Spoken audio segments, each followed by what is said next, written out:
Beloved, chosen one, suffering has an expiration date, a spiritual fact most people forget. It is not a life sentence. It is a season with a non-negotiable end. And right now, the entire cosmos is counting down the final hours of that season for you. The date has been circled on heaven's calendar from the beginning. Tomorrow, the 11th of August, 2025, is not just another day. It is a verdict, a divine settlement for every tear, every betrayal, and every moment of doubt you were forced to endure. This is the line in the sand, the day the universal laws are executed in your favor, forever closing the accounts of your past struggles. Can you feel it? That strange sense of finality mixed with expectation, that pressure in the air that doesn't come from stress, but from something being spiritually sealed. That's not anxiety, it's transition. It's your soul adjusting to the frequency of a reality that no longer includes the weight of survival. The old you, exhausted, overextended, and chronically under-acknowledged, is quietly stepping off the stage. And the new you, the sovereign, the healed, the divinely appointed, is preparing for their first appearance. Not to prove anything, not to perform, but to embody everything. Heaven said, you were all along. You weren't just called to survive this life. You were chosen to rise above it. And rising doesn't always look like applause or attention. Sometimes it looks like a quiet exit from chaos. Sometimes it looks like no longer entertaining people who feed off your light but refuse to honor your presence. Sometimes it looks like silence, stillness, sacred disconnection. Because when God is preparing to reveal you, He doesn't start with your audience. He starts with your awareness. And that's exactly what this moment is for. This is not a countdown to external success. It's a countdown to internal alignment. Let's be honest. There were times you questioned if you were crazy. Times when your discernment made you feel isolated. Times when your compassion was weaponized against you. But here you are, still standing, still growing, still discerning, and more importantly, still believing. Not because life made it easy, but because your soul refused to forget what it was made of. Chosen one. That refusal, that grit in the spirit, is exactly what qualified you for what's about to happen. Your resistance wasn't stubbornness. It was sacred memory. The kind that doesn't fade just because your surroundings didn't reflect it. You were not delusional. You were early. And now, heaven is right on time. The next 24 hours are not about figuring everything out. They're about letting go of what no longer fits. The fears that once felt like facts. The patterns that once felt permanent. The suffering that once felt like identity. You are not being asked to fight harder. You are being asked to surrender deeper, because the 11th of August is not coming to punish your past. It's coming to fulfill a promise. So take a breath. Sit with yourself. Say goodbye to the timeline that trained you to expect pain as your normal. Say farewell to the loop that had you convinced the blessing was for someone else. And say yes fully, boldly, unshakably yes to the version of you that this world has yet to meet. The one who doesn't second-guess their intuition. The one who walks into rooms and changes atmospheres. The one who creates, blesses, leads, and rises without apology. Before we dive deeper into this revelation, I want to extend my sincere gratitude to each of you who has supported this channel and this movement through Super Thanks. Your generosity doesn't go unnoticed. It fuels this sacred mission and helps deliver these prophetic messages to more people who need them. And if you haven't donated, but you're still watching, still listening, still present, please know you are loved just the same. Whether you give financially or spiritually, Your presence here is a divine appointment in itself. You are not just an audience. You are part of this awakening. If your spirit has already been stirred in the first few paragraphs of this word, don't hold it in. Let's shake the atmosphere together. Type 111, inch the comments, as a prophetic confirmation that you're aligned, awake, and ready for what's coming. Not just watching, but participating. Not just curious, but committed, because this isn't just another message. This is a spiritual activation, and the 11th of August is your door. Now, let's unlock the chapters that follow with intention, clarity, and fire. You are about to walk through the most divine shift of your life. And this time, you're not walking in with fear. You're walking in with favor. God's chosen ones. The 11th of August is divine appointment. Suffering ends. Glory begins. Chapter 1. The Cosmic Deadline. Chosen one. Have you ever felt like time kept moving while your life stood still? Like you were suspended in a season that refused to break? No matter how many prayers you whispered, how many tears you wept in silence, you tried everything: faith, fasting, forgiveness, yet somehow the suffering stretched longer than expected. What if I told you that the delay wasn't neglect but orchestration? What if heaven had set a precise moment on the calendar, a sacred deadline, and you're standing right at the edge of it? There is a higher law operating over your life, a spiritual mechanism older than the stars, stronger than systems, more sacred than contracts. It's called the law of the cosmic deadline. This isn't metaphor or mysticism. It's real, etched into your assignment the day you were chosen. This law says, every battle has an expiration date, every season of suffering, every valley of betrayal, every cycle of lack was marked from its beginning with a divine countdown, and chosen one time just ran out. This is your final night inside the trial. The chapter is closing. The contract is fulfilled. The 11th of August, 2025, is not just a date. It's the breaking of a seal, the unrolling of a scroll. It is heaven's official declaration. Enough. The lie they sold you was permanence. That pain was your personality. That trauma was your trait. That survival mode was your only mode. But God never called you to live in chronic struggle. He called you to overcome it. The system wanted you to believe your suffering was who you are, but chosen one. If that were true, why did you keep getting up? Why did you keep showing love, extending grace, protecting others when no one protected you? Why? Despite the silence, did your spirit never quit? Because deep down, you were always aware this was never a life sentence. This was a test, a commission, an initiation, and every assignment has a completion. The days you spent crying behind closed doors were not unseen. They were documented. Every moment you forgave, people who didn't say sorry, was recorded. Every time you chose not to retaliate, every step you took in the dark, every night you survived without understanding why you were still breathing, it was all deposited into heaven's vault. Think of your pain as spiritual currency. With each betrayal, each heartbreak, each sleepless night, you were making invisible deposits into a divina escrow. And now, the account is maturing.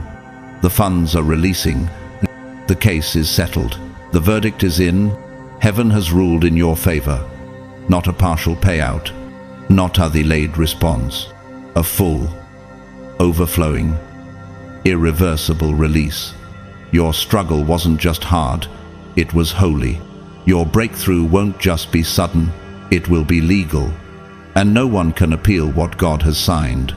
For still the vision awaits its appointed time. It will surely come. It will not delay. Habakkuk 2:3. Let me ask you this. Have you noticed the shift already beginning? The strange calm in the air, the dreams returning, the exhaustion finally starting to lift? These are not coincidences, they're evidence. Your body is receiving new instructions. The war is over. Your spirit no longer needs to scan for danger.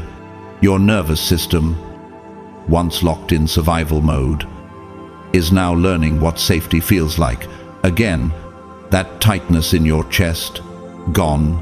That constant weight on your shoulders, lifting. That undercurrent of fear, fading. You're not imagining it.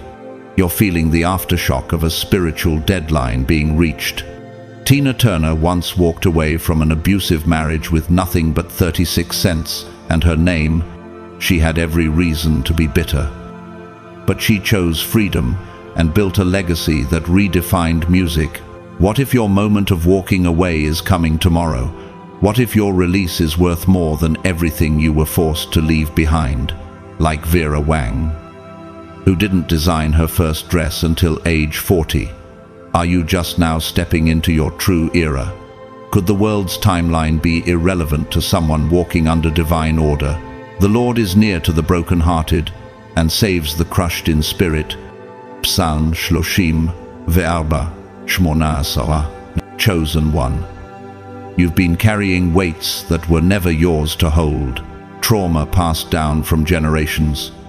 Expectations that suffocated your purpose. Environments that drained your anointing. But the time has come. The exit has arrived. This is more than breakthrough. It's a mass spiritual jailbreak. The angels have been dispatched. The chains are melting. The guards have no authority to stop what's coming for you. Let me ask you again, will you recognize yourself without the pain? Can you imagine walking into a life where you no longer have to explain your healing, defend your peace, or prove your worth? Steve Jobs was fired from the very company he founded, humiliated, pushed aside.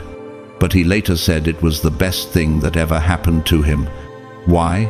Because the setback allowed space for genius to evolve.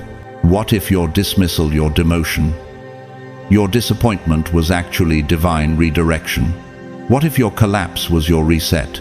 Let us not grow weary in doing good, for at the proper time we will reap a harvest if we do not give up. Galatians 6:9. You didn't give up. That's why this is happening. You kept moving forward with no evidence, no confirmation, no applause. That's the mark of the chosen. That's what separated you from the crowd. That's why this deadline is not just yours, it's your reward.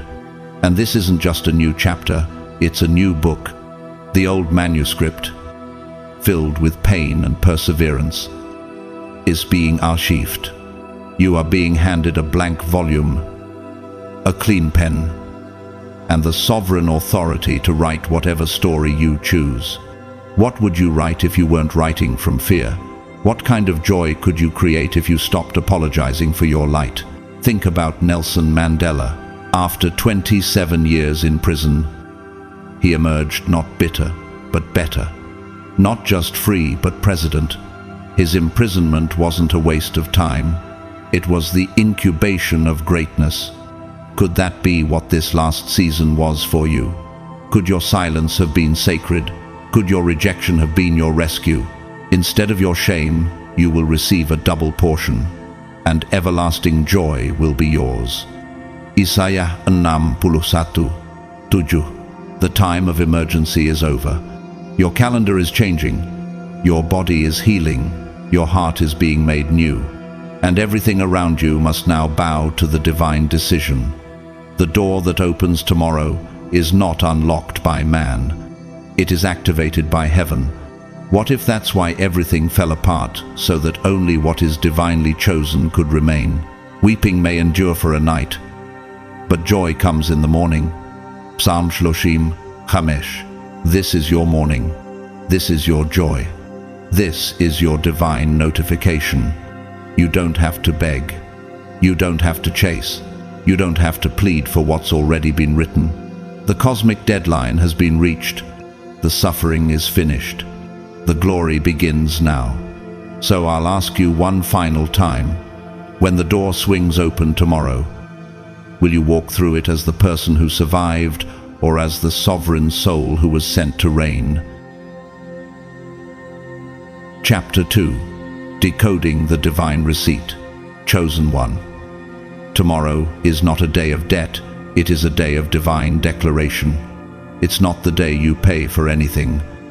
It's the day heaven hands you a receipt. And not just any receipt, a spiritual, energetic, eternal record.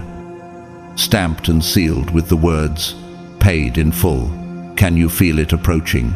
Have you noticed how things are beginning to make sense in reverse, like the suffering is whispering its true purpose? Because the truth is, you weren't just enduring pain, you were making deposits. The currency was invisible. The banker, the universe, the collector, heaven. And now, the return is scheduled. The payout is due. You've spent years questioning, why do I keep losing while others win so easily? Why does betrayal find me again and again? Why is it always me who gets overlooked, forgotten, or misunderstood? But what if you were never being robbed, only being refined? What if every loss was actually an investment, silently compounding under your name in a divine economy, far more exact than Wall Street, far more accurate than any court ledger on earth? What if the reason your breakthroughs took so long to arrive is because heaven was calculating interest? The receipt that's coming doesn't ask for more. It reveals what's already yours. It will not accuse. It will account. It will not burden. It will balance. And this time, the proof will be undeniable. Your struggle was not a sign of failure. It was the evidence of transaction. You were making withdrawals from old versions of yourself and depositing into your destiny. The pain didn't drain you. It paid you. But you, be strong and do not lose courage, for there is reward for your work. 2 Chronicles 15-7. Let's decode the line items now, one by one. The first is bolded in the records of the Spirit: unjust betrayal. This one carries the highest energetic return. Think back who smiled at you and then sold you out. Who called you brother, sister, lover, friend, and then weaponized your trust? Who took from you what they didn't earn and left you holding the emotional bill? It may have looked like they won, but spiritually, they made a payment. Every betrayal was a divine currency exchange. They forfeited a part of their own grace and handed it unknowingly to you. You felt like they took something precious from you, and they did, but in doing so, they gave up even more.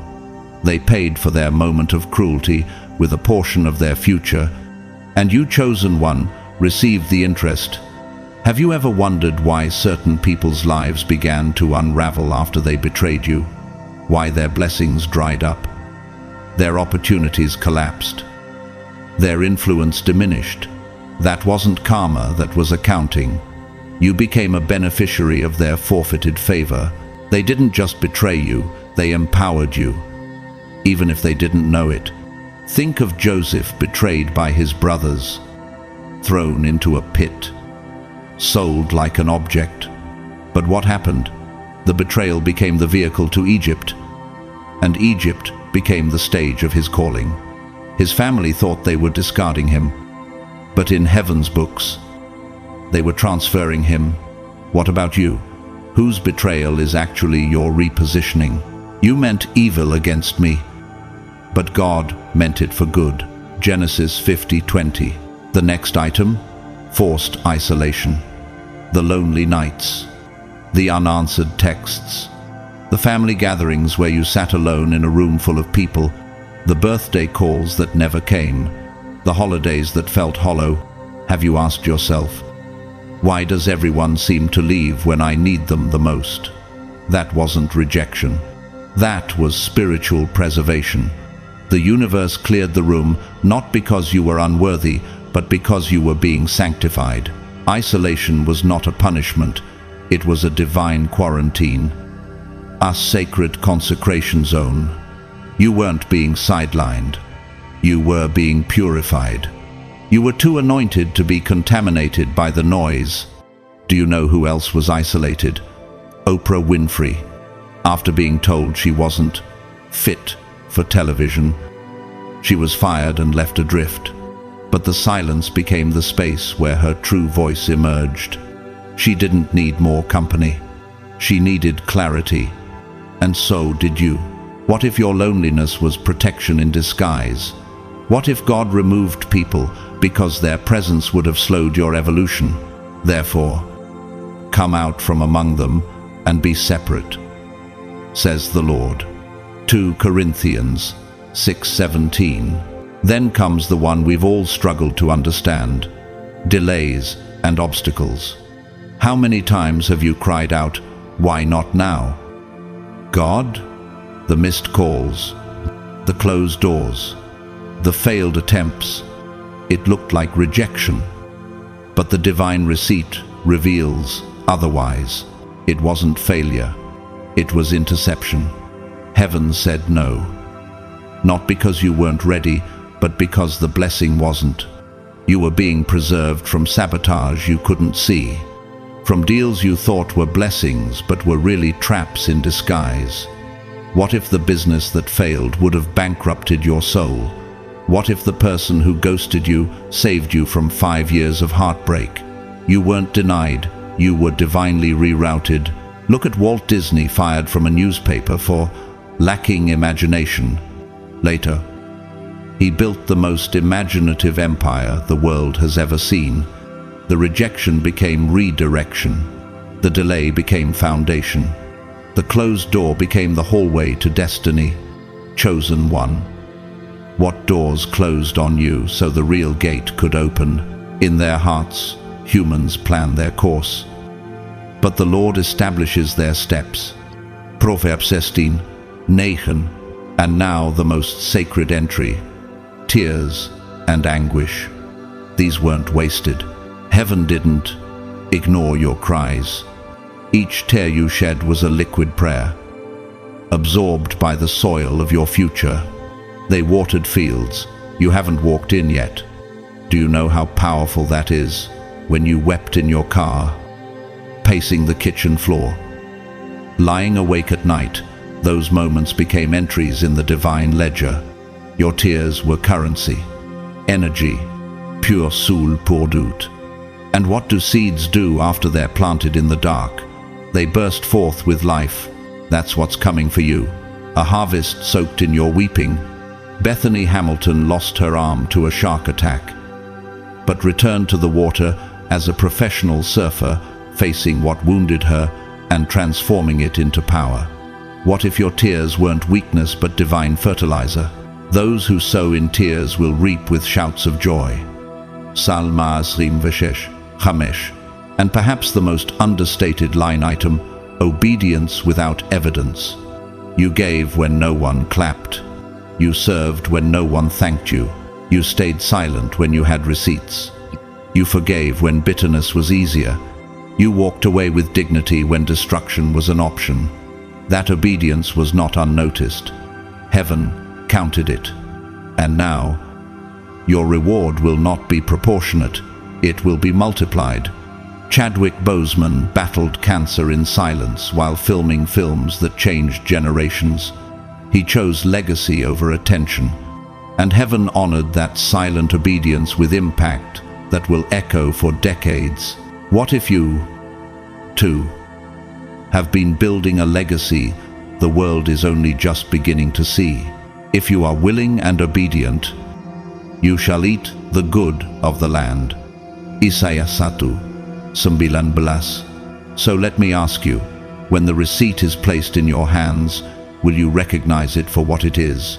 Will you still think you're unworthy? Will you still water down your voice, your power, your vision, or will you stand up, shoulders back, and say, "Yes, I earned every line on this divine invoice"? Because you did. The 11th of August is not about begging for blessings. It's about acknowledging what's already yours. The scales of justice are being balanced. The books are being closed. The ink is dry. The stamp is firm, paid in full.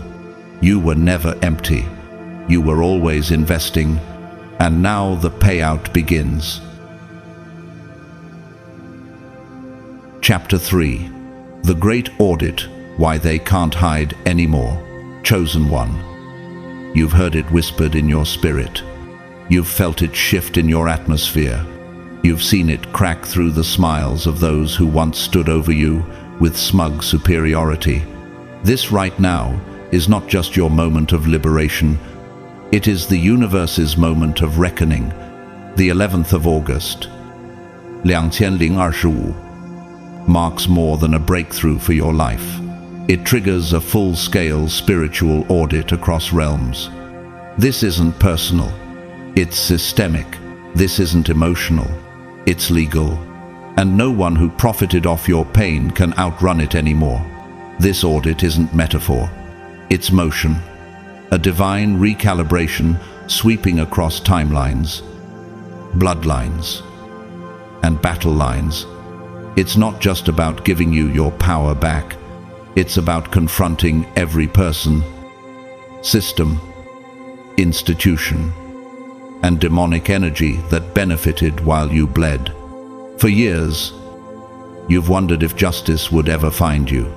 You cried, "God, did you see that? The lie, the smear, the rejection, the sabotage. What if heaven was simply building a perfect case file, waiting for the cosmic moment when the scales would be tipped?" That moment is now. The books are open, the ledgers are glowing, and the ones who thought they'd never be exposed, they're shaking.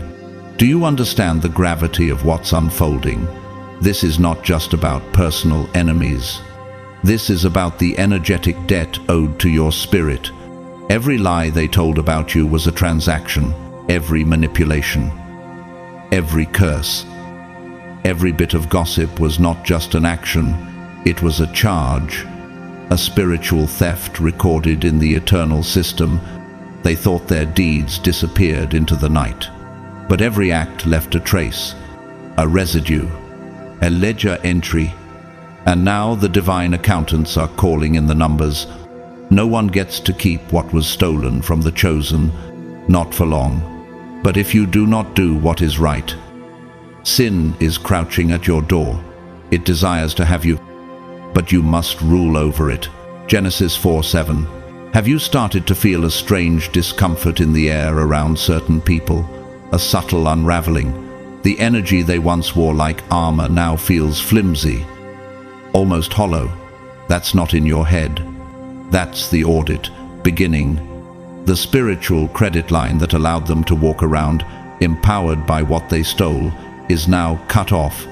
The source of their swagger is being unplugged, and they don't know how to survive without the light they siphoned from you. You were the power plant. You were the source. They dimmed you while charging themselves at your expense. And now, what happens when a house is unplugged from the grid? The lights go out. The heat drops. The illusion collapses. That's what you're about to witness, not just in individuals, but across industries, relationships, even governments. The audit is comprehensive, and it is merciless to falsehood. Let me ask you, have you noticed people from your past resurfacing with vague apologies? Have you received strange messages filled with regret, confusion, or flattery? That's not reconciliation. That's desperation. They're sensing what their spirit can't explain. Their house is burning, and they're trying to crawl back into the one place they used to draw warmth you. But do not be moved. This is not the season for reopening old portals. This is the moment of silent observation, because the very ones who once mocked your stillness are now begging for your stability. Think of the downfall of Elizabeth Holmes, the once celebrated biotech entrepreneur whose empire, Theranos, was built on deceit. For years, she convinced the world she was delivering miracles, all while hiding the truth. But the truth has gravity. It always pulls the lie down eventually, in a matter of months. She went from Silicon Valley darling to federal defendant. Why? Because truth always audits illusion, what they built on your suffering. Chosen one is beginning to collapse because it was never real to begin with. There is nothing concealed that will not be disclosed, or hidden that will not be made known. Luke 12:2. Imagine a restaurant filled with patrons eating lavishly on someone else's stolen credit card. Now imagine the waiter comes over and says, "I'm sorry.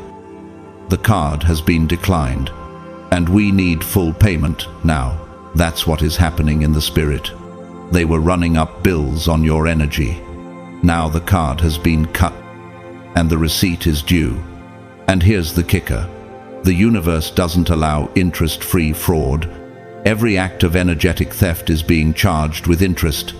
Every gain they made through your name, your story. Your energy is being repossessed. Have you noticed their careers suddenly stalling, their relationships imploding, the smiles looking more strained than sincere? Don't be deceived by the Instagram filters. The internal decay has begun. The foundations they built on falsehood are crumbling beneath them, and no PR campaign can stop it. You're not crazy for seeing the shift. You're just spiritually awake. You're watching the collapse of a tower that was built on your stolen bricks. Woe to him who builds his house by unrighteousness, and his upper rooms by injustice. Jeremiah 22:13. Chosen one. This is not about revenge. Do not let bitterness blur your discernment. This is about balance. The universe abhors imbalance. It corrects dishonor. It evicts deception. It detests spiritual inflation. Those who inflated their egos and lives by deflating yours must now face the mirror. That's why your job is not to clap back. Your job is to rise. Let the audit do the speaking. Let their collapse tell the story. Have you ever seen a narcissist lose control? It's terrifying, because they've built their identity on control, on manipulation, on appearances. And when the illusion breaks, their reality cracks with it. That's what's happening. Their false personality can no longer hold weight under divine scrutiny. Their smiles are cracking. Their eyes no longer carry confidence, they carry fear. You may hear of their downfalls as if by accident. A scandal, a firing, a diagnosis, a breakdown. But none of it is random. It's the audit in progress. The actress Lori Loughlin, once the beloved star of a family sitcom, was exposed in a massive college admissions scandal where her power and privilege were used to cheat others out of opportunity. What once looked like innocence unraveled into national disgrace. That's the nature of the audit. It exposes what was hidden. It brings light where people used darkness as cover. And that same spiritual light is now shining through your old oppressors, for we must all appear before the judgment seat of Christ, so that each of us may receive what is due us. 2 Corinthians 5:10. But this isn't just about individuals. This is also about systems, corporate structures that overlooked you, passed you over, or plagiarized your brilliance. They are trembling. Institutions that blocked your ascension, social groups that mocked your truth, religious circles that punished your authenticity. All of them are now being called to account. You will begin to see sudden resignations, leadership scandals, institutional collapses, media unravelings. It won't make sense to the world, but you will know. You will feel it in your bones. This is the audit. The financial crash of Enron in the early 2002 revealed how layers of corporate fraud could look like success until truth came knocking. Within months, a multi-billion-dollar empire vaporized. Why? Because systems built on lies always face a reckoning. Just like the systems that blocked your path are now being dismantled to make way for your divine authority. The stone the builders rejected has become the cornerstone. Psalma Vishmunasara Asarim Vishtaim. And you, chosen one, do not interfere. This is not your fight. This is not your cleanup duty. This is spiritual law in action. You don't need to call them out. You don't need to gather receipts. The receipts are already printed in the halls of heaven. The light is doing the exposure. Your role: stay aligned, stay elevated, stay in position. The ground is clearing because your throne is being installed. When towers fall, the land shakes, but the land is also made new. A new space is being prepared, not just for you to exist, but for you to govern, for you to build what they tried to block. Your vision is what survives the collapse. Your voice is what rises when their echoes fade. So let me ask you, chosen one, are you ready to lead when the dust settles? This isn't just your breakthrough. This is your inauguration. The audit is doing more than closing old chapters. It is opening new realms of influence, of favor, of legacy. Their fall is not your entertainment. It is your elevation. The audit has begun. Chapter 4. The physical symptoms of the final shift. Chosen one. The moment is no longer approaching, it is arriving. The spiritual is now becoming physical. What was once invisible is beginning to touch your body, your breath, your senses, your sleep, and your skin. This grand transformation, this divine recalibration, isn't some symbolic theory happening in the sky. It is happening in you, to you, and through you. You are not just witnessing prophecy, you are embodying it. And as the cosmic deadline of the 11th of August draws closer, your physical body becomes the frontline battlefield where heaven meets earth. You may not have realized it, but your biology is being reprogrammed to host a higher spiritual frequency than ever before. And with this sacred upgrade comes what many dismiss or misunderstand: physical symptoms. But these are not ailments. They are activations. They are not setbacks. They are signals that the divine is now speaking through your flesh.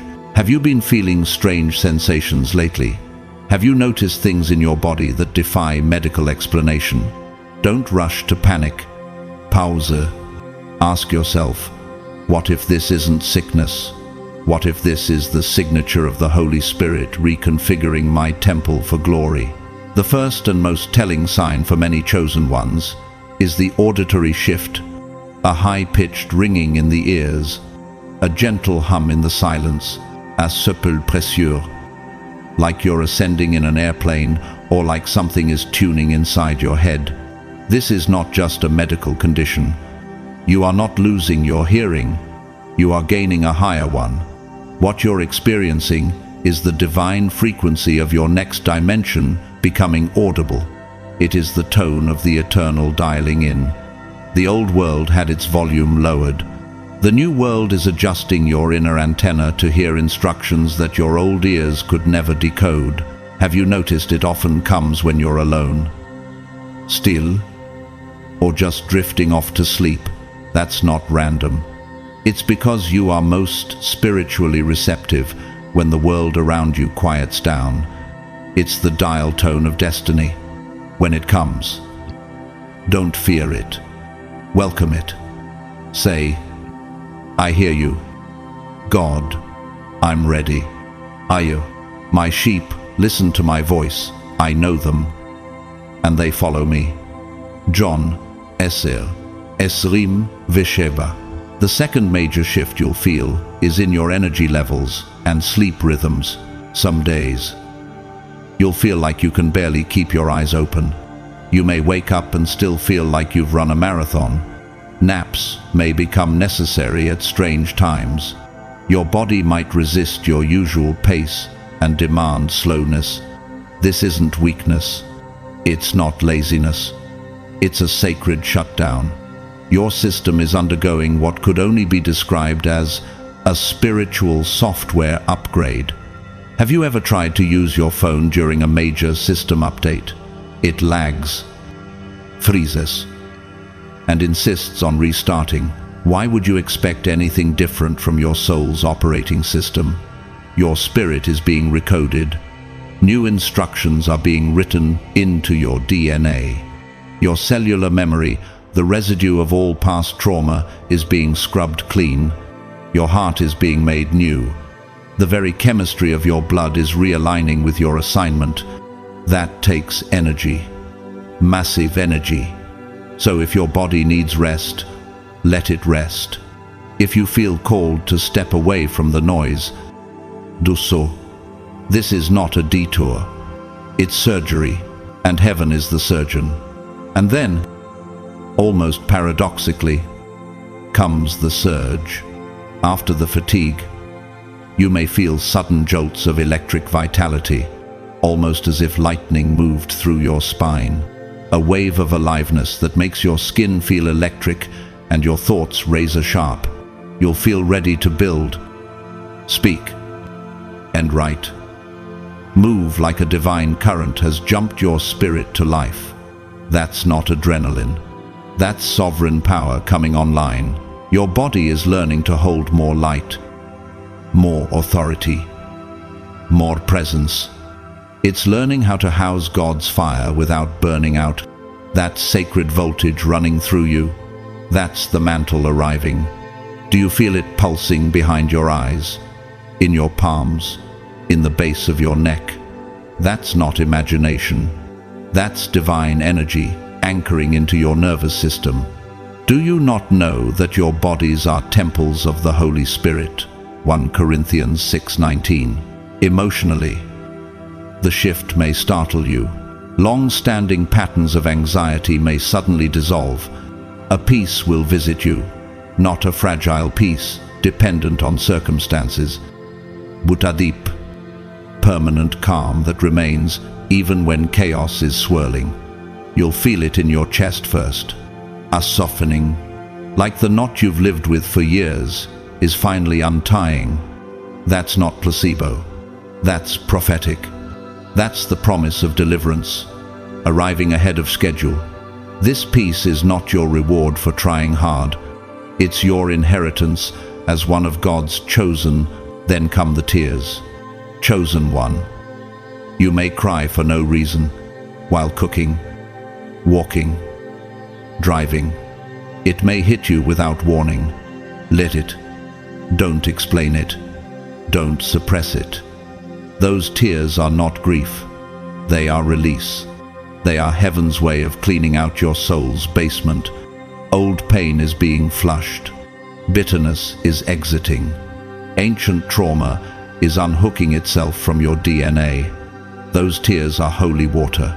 Your spirit knows what your mind has forgotten.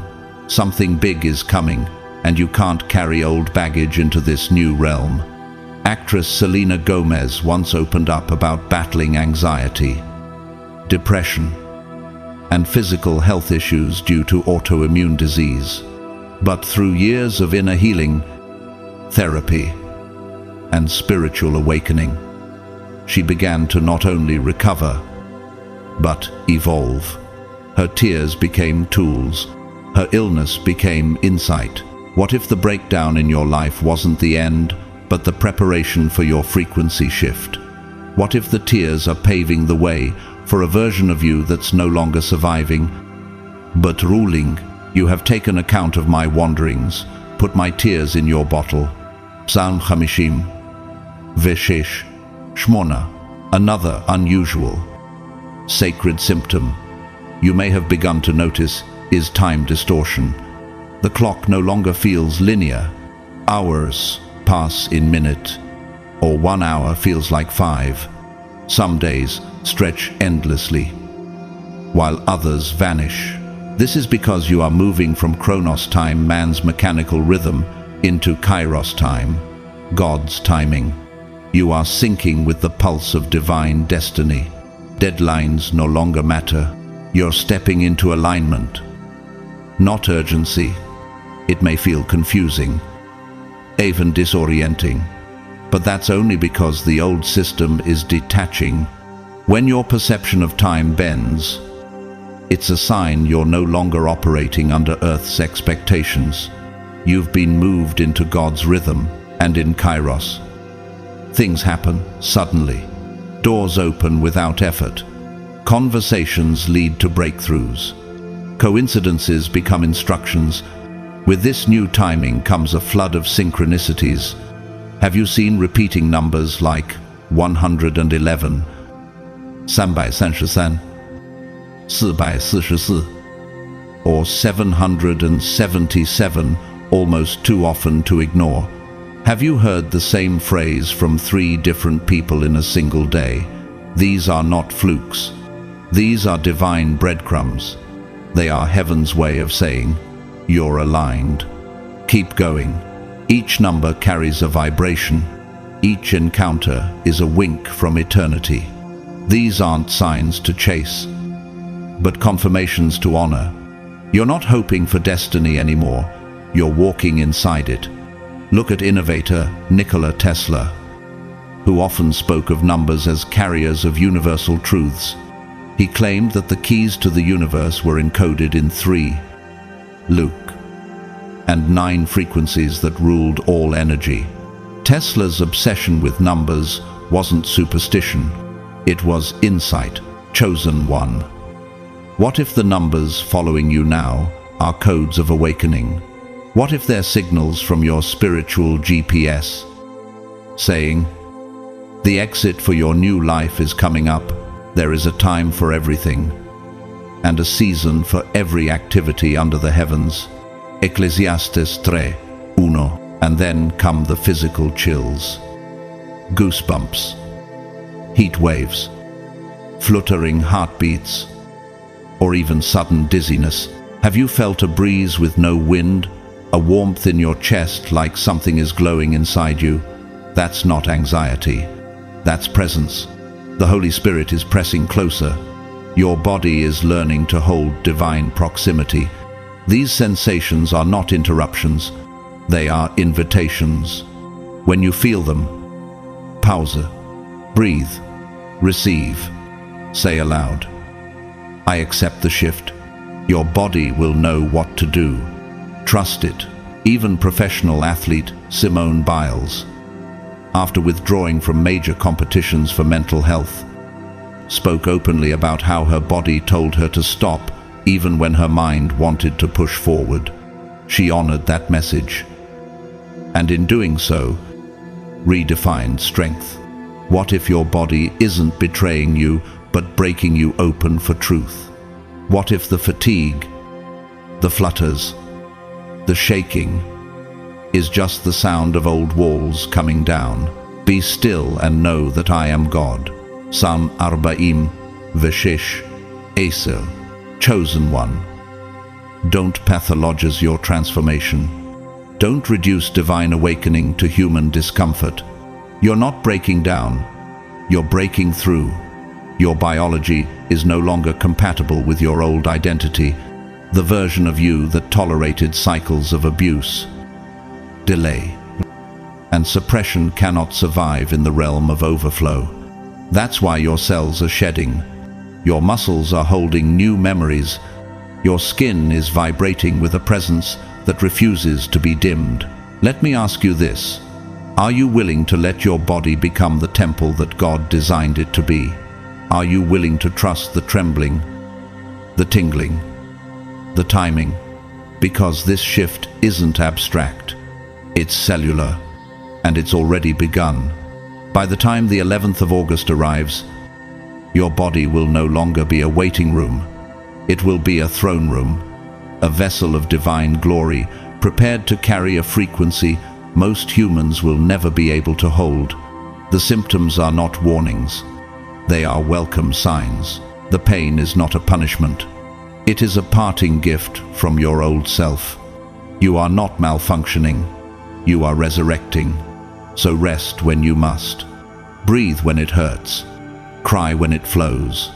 Smile when the wave of peace rushes in for no reason. Dance when the energy returns unexpectedly. And remember this, you are not imagining it. You are embodying it. The final shift is happening, and you are the sacred evidence. Chapter 5. Your new operating system, from survival to sovereignty. Chosen one. Something sacred is taking place not just around you, but within you. This transformation is not cosmetic. It is not a motivational mindset shift.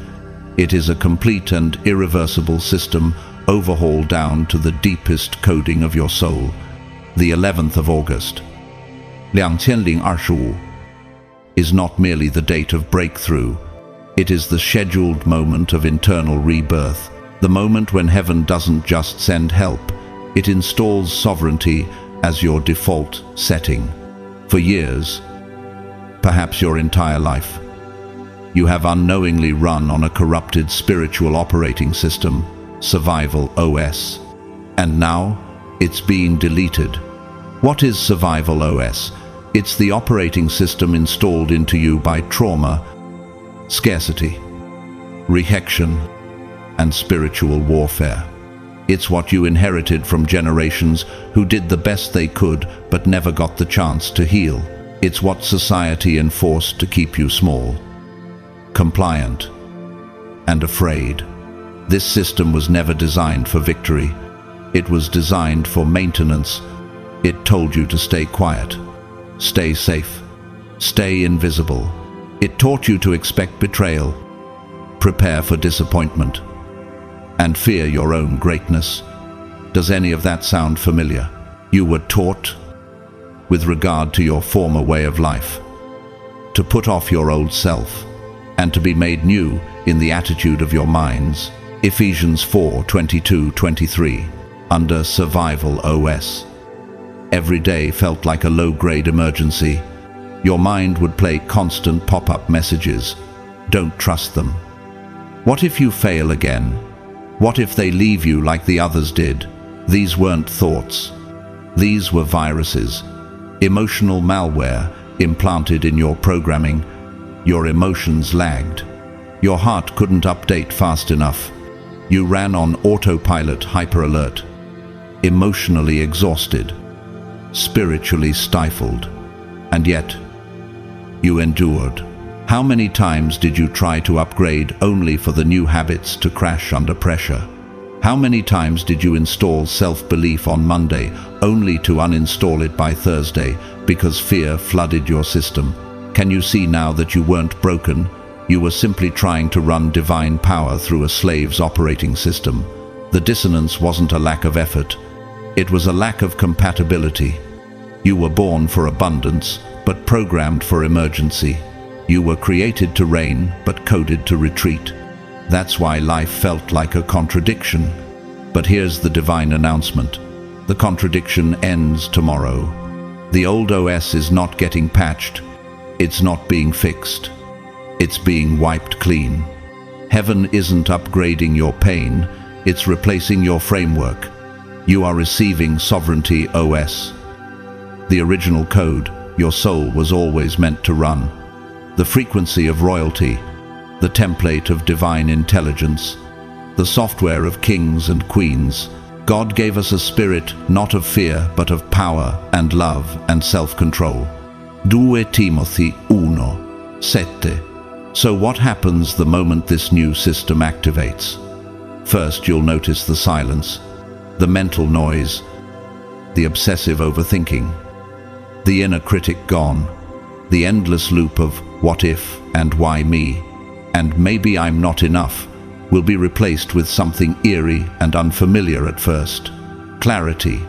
Thoughts will arrive, fully formed. Your mind won't be at war with itself. You will feel focused, intentional, and deeply calm. You'll begin to know things without overthinking. This is your intuition, no longer static or subtle but crystal clear, like a divine download. Can you imagine that level of inner peace? What would your day look like without self-doubt dragging behind you? Who would you become if you no longer had to run mental marathons just to leave the house? That peace isn't far away. It's arriving, and it's your natural state finally restored. You will keep in perfect peace those whose minds are steadfast, because they trust in you. Isaiah 26:3. Emotionally, the change will be undeniable. Under Survival OS, emotions were like crashing waves, sudden, overwhelming, and hard to escape. One wrong word could send you spiraling for hours. You constantly braced for disappointment. But under Sovereignty OS, emotions become clean signals, not crushing storms. Anger becomes a boundary alert, not an explosion. Sadness becomes a gentle release, not a breakdown. Peace becomes your baseline, not a fleeting visitor. Think of how elite athletes train to master emotional regulation in high-stakes moments. Simone Biles, the world-renowned gymnast, shocked the world when she withdrew from Olympic events, not due to injury, but in reverence to her internal signals. That was sovereignty, the decision to protect peace over pressure. She wasn't weak. She was in alignment. What if your next chapter looks like that? Knowing when to act, when to pause, when to shift, all without apology. You won't feel numb. You'll feel clear. Emotional mastery won't mean indifference, it will mean intelligence. The ability to feel deeply, yet remain anchored. That is the emotional foundation of a ruler. And that's what's being installed in you. A person without self-control is like a city with broken down walls. Proverbs 25:28. But perhaps the greatest shift will occur in your perception of possibility. Survival OS trained you to calculate every risk based on what might go wrong. It taught you to anticipate collapse, betrayal, and shame. But Sovereignty OS, it will rewire your relationship to risk altogether. The moment this system goes live, you'll begin to dream bigger, not as fantasy, but as instruction. New visions will flood your spirit. Ideas will arrive that used to terrify you, but now seem logical, exciting, urgent. You won't wait for permission. You'll create paths. Fear of failure will be replaced with the exhilaration of divine creation. You won't ask, "What if it doesn't work?" You'll ask, "What if I'm the only one who can build it?" You'll begin making decisions not to avoid pain but to pursue purpose. This is the end of hesitation and the beginning of full-bodied momentum, just like Tyler Perry, who once lived out of his car and was told repeatedly that his dreams of creating plays were foolish until he created his own studio, his own lane, and a billion-dollar legacy. That's Sovereignty OS in motion. That's what happens when divine alignment meets creative obedience. You don't wait for the gate to open. You become the gate. Commit to the Lord whatever you do, and He will establish your plans. Proverbs 16:3. This operating system isn't something you have to earn through more spiritual labor. You're not installing it manually through effort. It's not a reward. It's a right, a spiritual inheritance. You don't qualify for it through perfection. You receive it because you endured the process. You walked through the valley. You fought with broken tools. You believed when belief was costly. And heaven says, now you're ready for the real code. Can you feel it already beginning to stir in you? Have you noticed how things that used to bother you now feel laughable? how you no longer explain your boundaries, you simply enforce them, how your soul doesn't flinch at rejection anymore, because your worth is no longer up for debate. That's sovereignty OS. It's why people are starting to feel confused around you. It's why old patterns no longer hook you. It's why your silence has more power than your old explanations. You're no longer trying to survive, you're learning to govern. That means your aura will shift. Your walk will carry weight. Your words will come with force. And your energy will speak in rooms before you even say a word. Look at Maya Angelou, whose poetic presence reshaped generations. She didn't yell to be heard, she existed, and the world adjusted. That's the energy of someone who has exited survival OS and now walks in the full sovereignty of divine embodiment. The same is happening to you. The spirit you received brought about your adoption to sonship, and by him we cry, Abba, Father, Romans 8:15, and now comes the firewall, or rather the removal of it, under survival OS. Your belief system was constantly scanned for risk. You had a mental firewall that blocked abundance, delayed self-love, and redirected dreams to the trash folder. But now, that firewall is gone. Under sovereignty OS, your internal system says no limits. You will be able to imagine, plan, build, and speak on levels that once made you feel unworthy. Your soul will feel safe at the top. You won't sabotage what's coming because you'll finally believe you're worthy of it. The resources will find you. The support will locate you. The timing will obey you, because your inner system will no longer repel what your outer prayers have requested. Tomorrow, you may wake up in the same bed, with the same face, in the same city, but you will not be the same being. Your thoughts will no longer beg. Your heart will no longer fear. Your body will no longer brace for impact.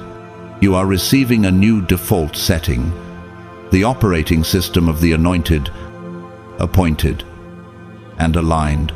So let me ask you, what will you build with it? Chapter 6. Managing the Blessing. The first 24 hours of freedom. Chosen one. You fought wars the world couldn't see. You've cried tears the ground has memorized. You've been loyal to God in seasons where silence felt like punishment. And now, as the 11th of August, 2025, breaks over your life like the dawn of eternity, a new reality sets in freedom. But what most people don't understand is that liberation comes with responsibility, and managing the absence of struggle can be just as destabilizing as surviving its presence. After all, who are you when the pain is no longer your companion? How do you operate when chaos isn't dictating your pace? This is your divine guide for the first 24 hours of freedom. Not just a motivational roadmap, but a spiritual blueprint for navigating your first day as a fully activated Zophaine being. What if I told you that every hour matters? That the way you respond to these initial moments of glory will determine how firmly you anchor the system heaven just installed inside of you? Are you prepared to step out of reaction and into reign? Let's begin at the moment of awakening. The shift will not be gradual, it will be sudden. You may wake up expecting the usual pressure in your chest, that familiar knot in your stomach, the subtle tightness behind your eyes. But it won't be there. Instead, there will be silence. Not just a lack of sound, but a lack of static. The buzzing energy that once surrounded your every thought. The spiritual noise that kept you bracing for the next hit. The tension that you thought was just part of being alive. It will be gone. And that silence, it may confuse you. It may feel almost eerie. Like walking into a room you lived in for years and finding all the furniture gone. But this emptiness is not absence. It is presence. It is sacred space, Can you resist the urge to fill it with your phone, with chatter, with productivity? Can you sit with it, breathe it in, and honor it for what it is, the first proof of peace? Peace I leave with you, my peace I give you. I do not give to you as the world gives. John 4:20. This peace is not a mood, it's a new default. Your first task is not to rush into action. Your first task is to become familiar with stillness. Do you remember what it feels like to exist without fear? No. Then meet that feeling now. Sit, breathe, say aloud. This is the sound of freedom. This is what it feels like to be unbound. Next comes the mirror. You'll be drawn to it. Not out of vanity, but curiosity. Go to your reflection and look closely. Your face will look different, lighter, rested, less compressed. The tension lines will soften. Your eyes may appear clearer, sharper, or even brighter. You are not imagining it. The constant stress of running survival OS left visible markings on your skin, posture, and aura. But now, the release of cortisol, the cleansing of trauma, energy, the cessation of emotional inflammation, it all begins to show. What do you see when you gaze into your own eyes without the lens of burden? Who do you meet there? Will you dare to greet the real you? No longer filtered through pain, those who look to him are radiant. Their faces are never covered with shame. Psalm 34:5. In this moment, speak to yourself. Say your name aloud. Bless the version of you who survived everything that tried to destroy you. Speak to them not with pity, but with honor. Say, you made it. You are free. You are not what you went through. You are who you became in the fire. Because honoring your journey is part of locking in your new frequency. Now, prepare for unexpected communication. At some point in your day, whether mid-morning, afternoon, or early evening, your phone will ring, or your inbox will light up. The past will knock. People you haven't heard from in months or years will reach out. Some will carry warm tones, small talk, or even pseudo-concern. But make no mistake, this is not coincidence. This is a spiritual probe. They can feel your energetic cord has been severed. Their access to your power source is gone, and they're scrambling to tap back in. These are the old guard, the ones who drained you, dismissed you, betrayed you, or simply fed off the light you didn't know you were giving away. They are not calling to apologize. They are calling to reattach. Your response matters. You don't owe them confrontation. You owe yourself containment. Be gracious. Be firm. Be emotionally neutral. Give them no hooks to grab onto. Can you hold your peace even when chaos calls your name? This is your first test of sovereignty. In the old world, this would have triggered you. In the new world, it doesn't even move you. Their confusion will increase. Their tactics will shift. But your inner environment must remain unshaken. Why? Because your power now lies in what you no longer react to. Do not be afraid of them. The Lord your God himself will fight for you. Deuteronomy 3:22. But then, almost as if choreographed by heaven, the second group will arrive. A call, a message, a passing conversation that unexpectedly opens a door. These will be the people of destiny, the new architects of your future. They might be old acquaintances who see you in a new light, or they may be complete strangers with divine timing.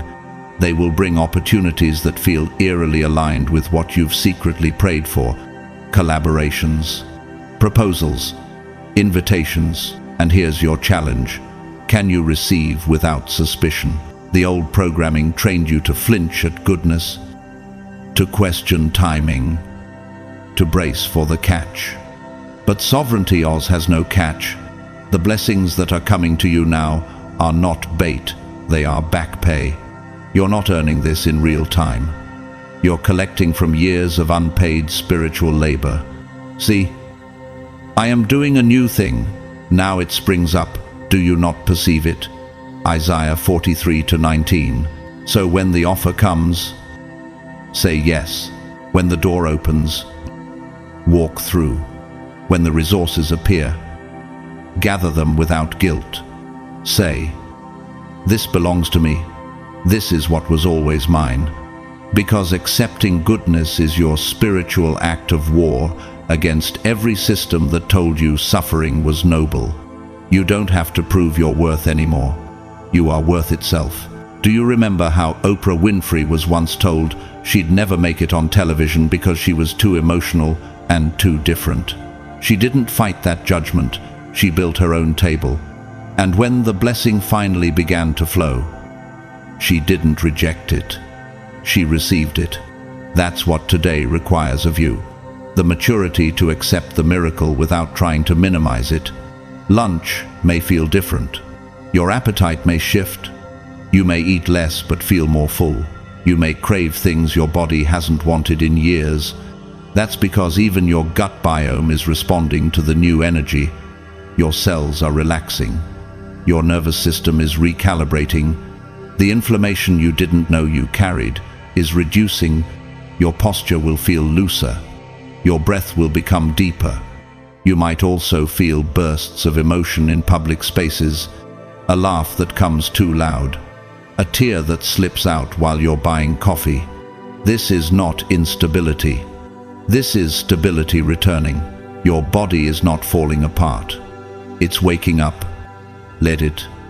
By evening, you may notice how much clearer your vision is literally and spiritually.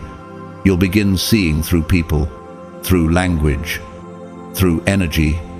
The social masks that used to fool you will now appear flimsy and transparent. This is not cynicism. It's discernment. You won't carry paranoia. You'll carry wisdom.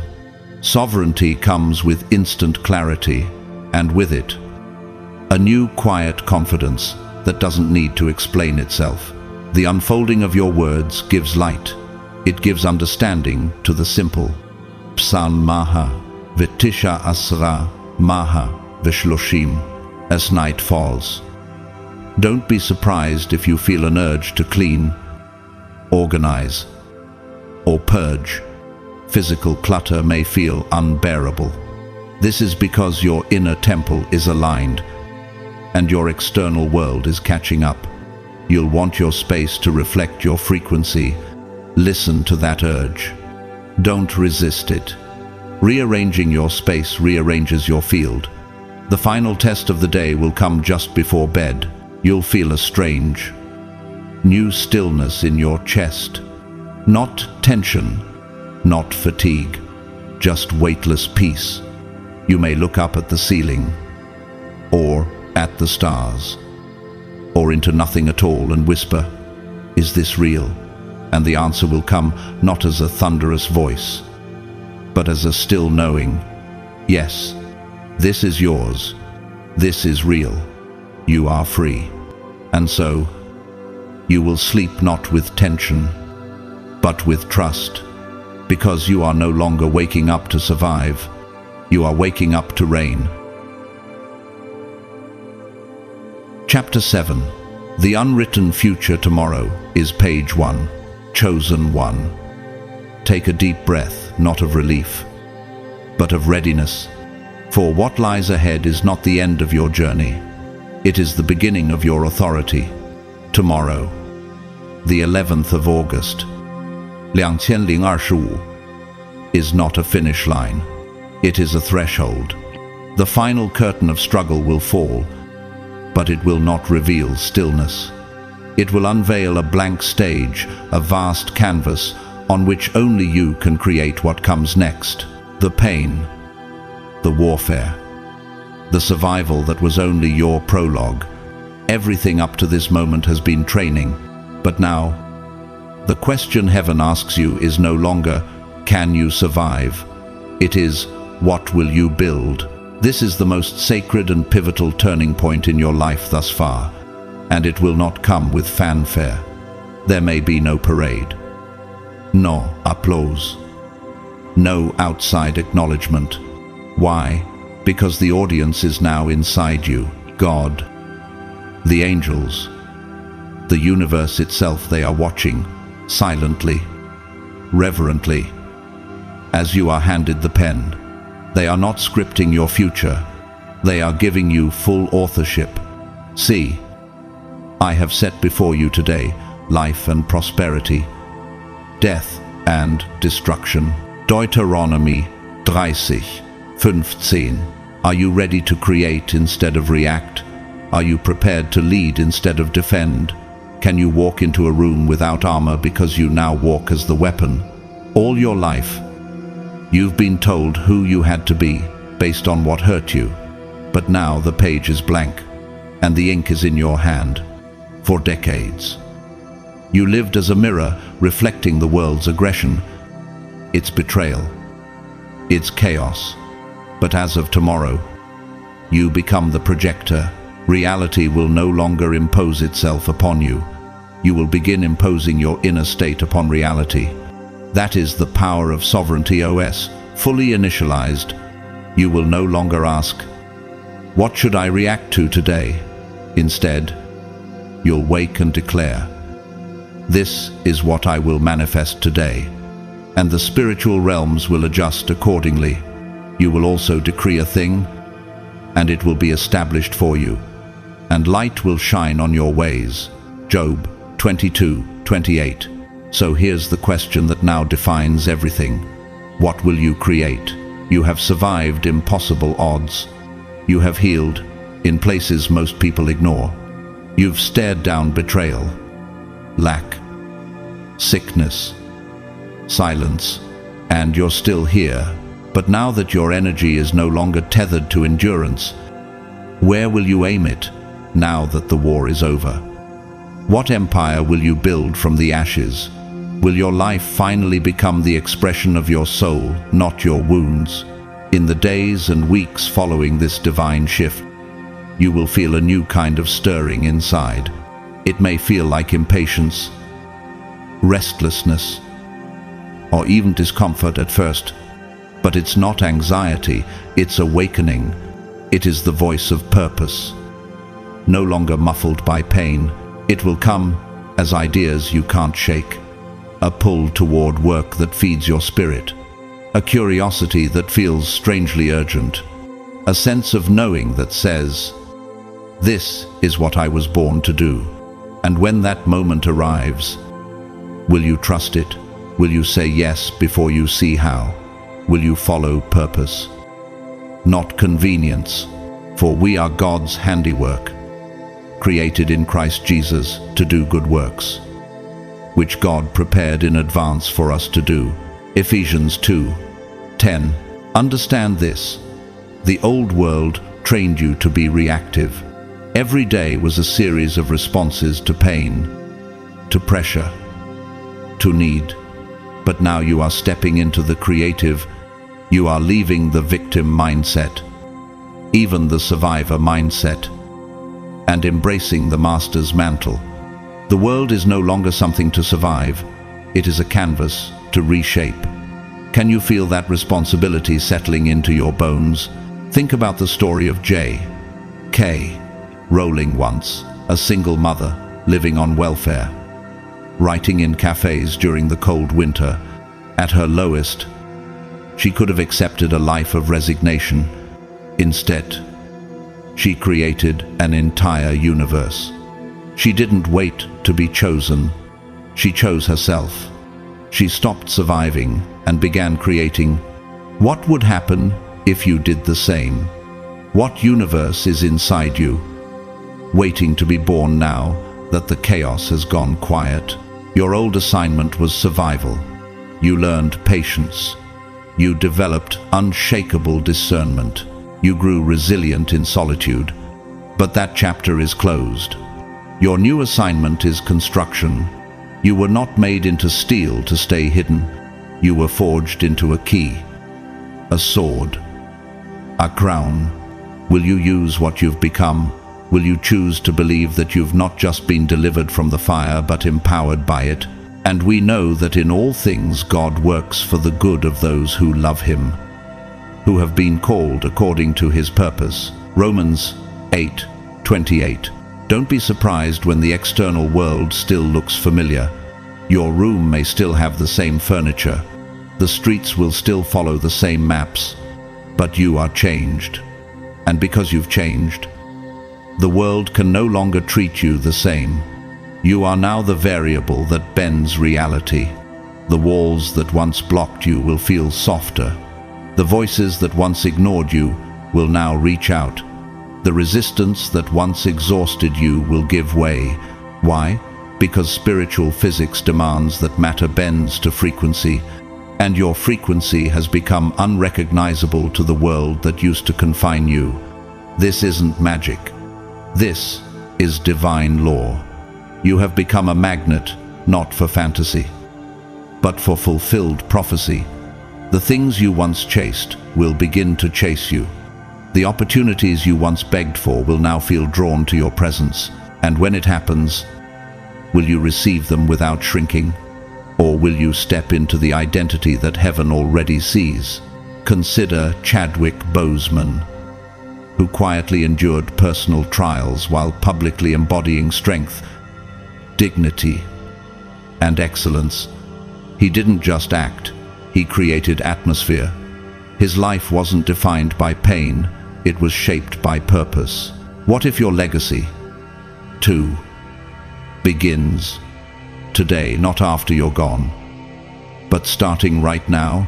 The path of the righteous is like the morning sun, shining ever brighter till the full light of day. Proverbs 4:18. Remember, the story is unwritten. The future is raw potential. Every limiting belief is a ghost of the old operating system. You are no longer obligated to obey fear.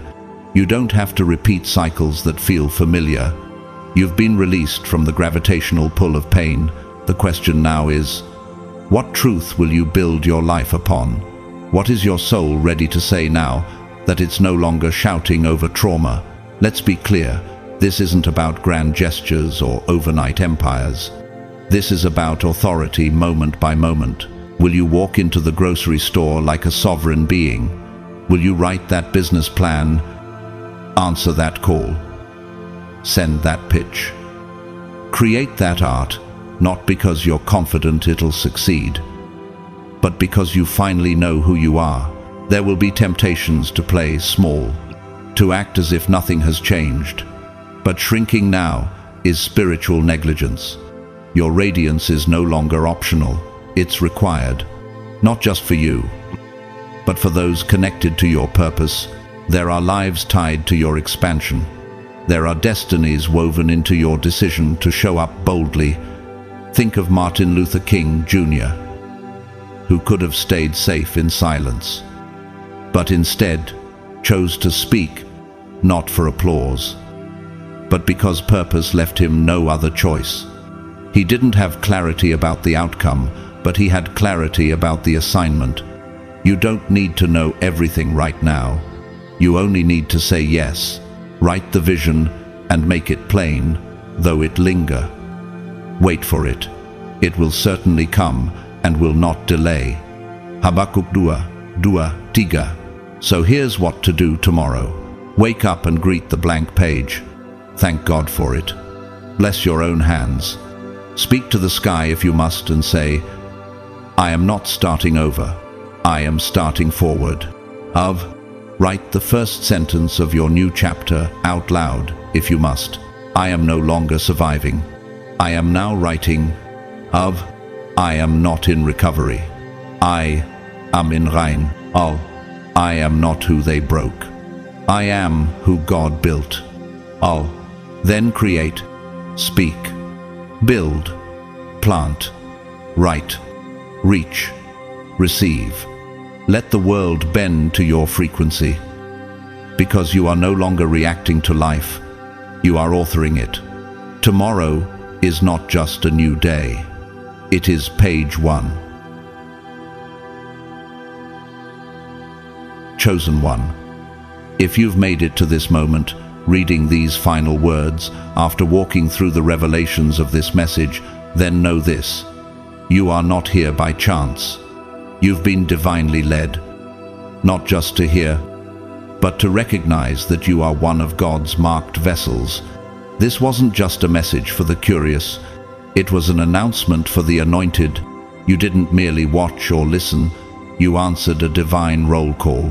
Every chapter, every word, every whisper of truth was part of your awakening.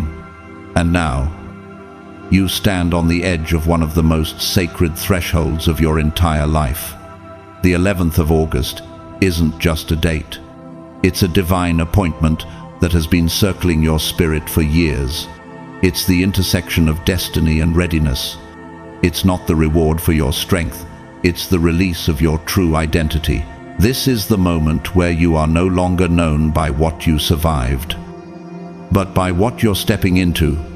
And while others may scroll past this message and return to the noise of their lives, you will not. Why? Because your spirit has recognized the call. Your heart has registered the shift. Your body feels the pull of something holy just beyond the horizon. Think about it. How many moments in your life were filled with pain you couldn't explain? How many nights did you cry in secret, asking God why it felt like you were carrying a weight too heavy for someone with so little support? How often did you look around and feel like no one understood the fire you were walking through, the silence you were drowning in, or the strength it took just to keep showing up? And yet you're still here. You never gave up. You never folded. You never sold your soul for relief. That's not a coincidence. That's the mark of someone chosen for something far greater. This is more than breakthrough. This is birthing. The 11th of August is not simply a day where pain ends. It is the day that your true story begins. It is the moment where every ounce of wisdom you gained from the storm becomes the foundation of your authority. No more second-guessing your strength. No more asking for permission to shine.